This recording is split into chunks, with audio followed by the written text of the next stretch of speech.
What's good, fam? I'm always glad to have y'all back here in our Monday night leadership tips and best practices.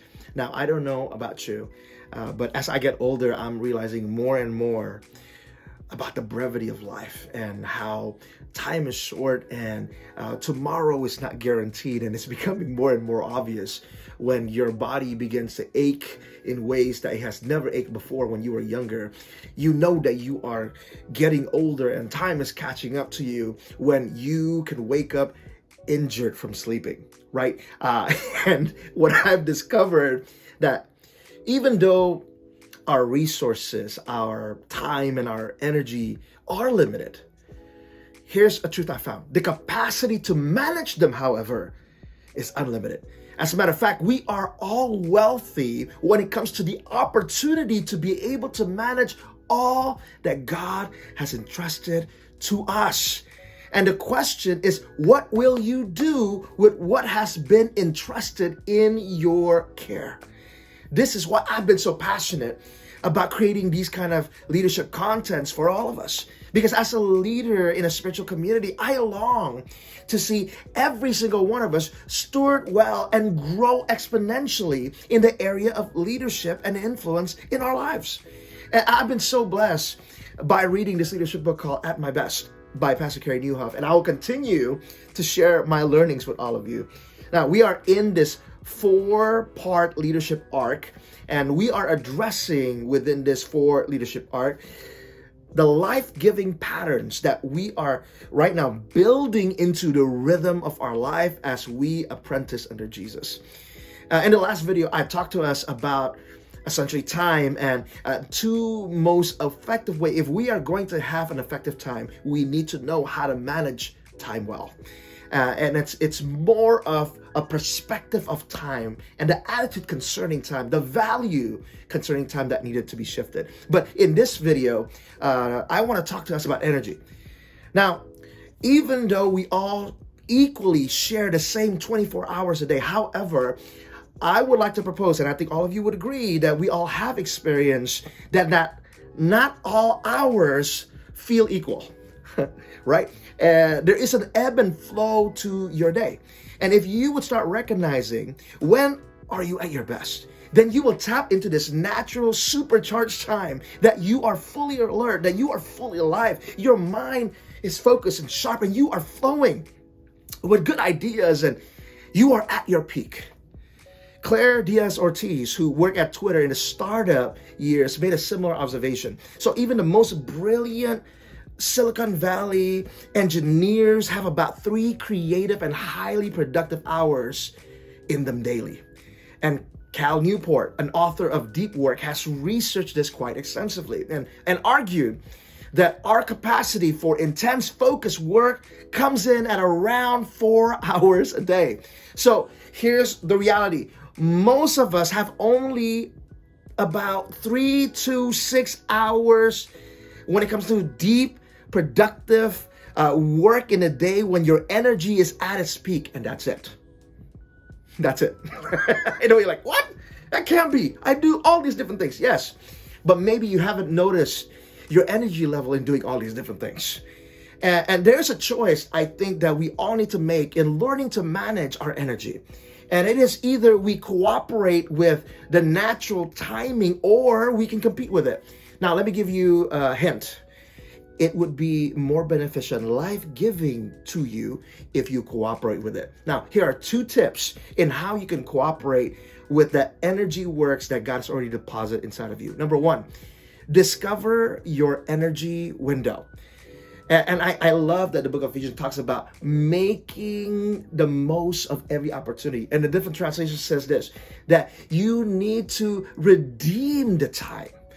And there's something about learning to redeem time. There's something about making the most. See, making the most means there's also making the least. And we need to really catch a window during our day when we are able to make the most. The first step is to uncover when that 3 to 5 or 6 hour window when you are at your best. And this is When you get in your energy zone, if you will, when you are in your zone, and this discovery will allow you to value and protect and leverage that window, right? Where you're going to start managing your whole entire day around these little pockets. And maybe you go, what? That's it? Let me tell you this. You will be more productive within that 2 to 5 hours with your full maximum capacity rather than giving leftovers to 10 hours a day. And so for me, even as I start paying more attention to when am I at my best, it didn't take long until I began to discover, normally I feel pretty good like between 9 a.m. till about 12 a.m.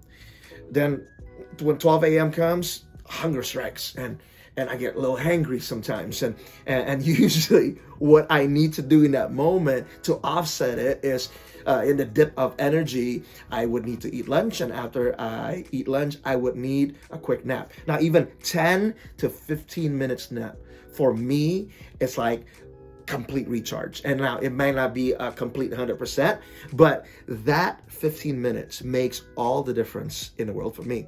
And after that nap, I usually feel better for about 2-3 hours or so. But as the afternoon wears on, and of course my energy level begins to dip again, and by 3, it's hard to focus on anything important that day. And after dinner, my energy would surge again. And but once about midnight hits, I'm pretty much pumpkin. And so game over. It's time to go to sleep. And I think when we begin to recognize when we are at our best and we begin to see the ebb and flow and put it in our calendar, go, actually, I need to do my best work, my best relationship, or the time that I need to invest within this windows, within this period, my energy zone throughout the day. And you need to begin to recognize, when is your energy zone? Where is it? And I think it's important. Now, how do you do that? Which leads us to the second tip here. I need you to learn to track your productivity and your mood. So tracking both your productivity and your mood is the key to figuring out these energy zones that we're talking about. While we all have good days and bad days, and your energy hours, however, are usually generalized by a couple things. Number one, high productivity and great mood, like good spirit, when you feel good, and a flow that marks both your output and your state of mind. And so I want you to naturally just kind of take note of when that is. So there will be different variations each day depending on how much sleep you had the night before, or how much stress you've been feeling, or if you've been chased by a deadline. Whether it's a normal week or it may be a crazy one for you, here's what you're going to begin to notice.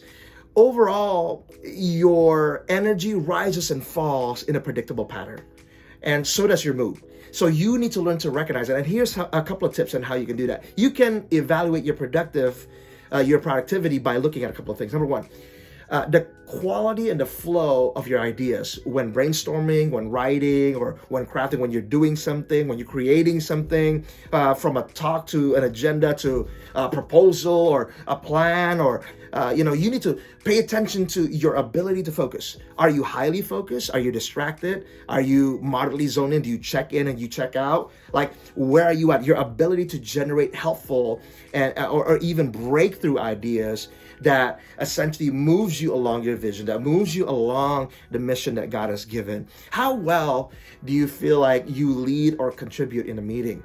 What is your contribution whenever you meet, whenever you gather, whenever you work, whenever you go to school? What will be the contribution that you bring? And do you notice, like, if you care to bring a contribution or not? That should tell you around, this is not really the most productive hours for me. How well it takes you to clear an inbox, to respond to a message, right? Thoughtful, intelligent responses. How insightful or helpful you are in your interaction with other people. Like, do you start just hating everybody? And like, when do you start doing that, right? Or, I can tolerate people in this moment, okay? Or man, you know what? I want to talk to somebody. You're going to begin to notice different slots of the day. Maybe for some of you, like, well, I am an introvert.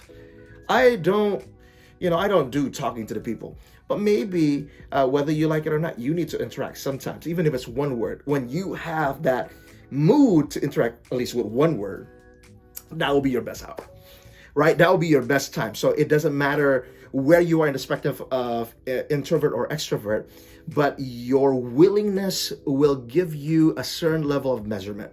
So how quickly you move things in your task list, I think it's going to be very important for you to check that. So when it comes down to tracking your mood or your spirit, you'll also notice an ebb and flow over the course of the day, right? And depending on the personality and the variation may differ, whether you're normally cheery or you're normally grumpy, or in some windows, you're a little cheery and a little irritated with everything, or with other personality types, maybe the mood fluctuation may be greater. But here's a couple things that you need to think about, maybe as you track your mood. Number one, how you interact with the people around you, whether it is at work or at school or at home, right? How you engage with your family. It's going to be very, very important for you to check your mood, how you feel about your job, even your favorite part of your job, or even your favorite part of school, or even your part of your favorite activity in a day. How is your attitude? Are you coming with the right attitude, a good spirit or a poor spirit, or somewhere in the middle? And pay attention to your self-talk. Like, what do you think about yourself during certain parts of the day? And the way you interact with strangers on the street or in public places, or how you behave in your car, in traffic, or when somebody cuts you off. Like, notice all these different things. And I really discovered that when I began to pay attention to my own impressions, it's one thing. It's almost like an awakening. Like, oh my gosh, I never noticed this before. And no wonder I feel this way during certain hours of the day. Or no wonder I feel like I'm more productive when I do it on this time of the day.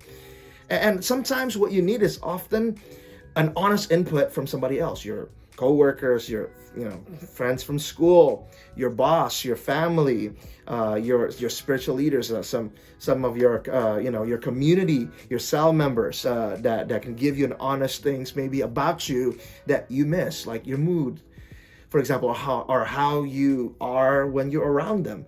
And please don't take it personally. Take it seriously, but don't take it personally, because you are all trying to figure out when you are at your best. And sometimes one of the quickest way to do that is to get these kind of inputs. And so I truly believe that when you learn to leverage your energy and your time, that 3 leverage hours, that 4 leverage hour, that 5 leverage hours beats 10, 15, 20 unleveraged hours any day.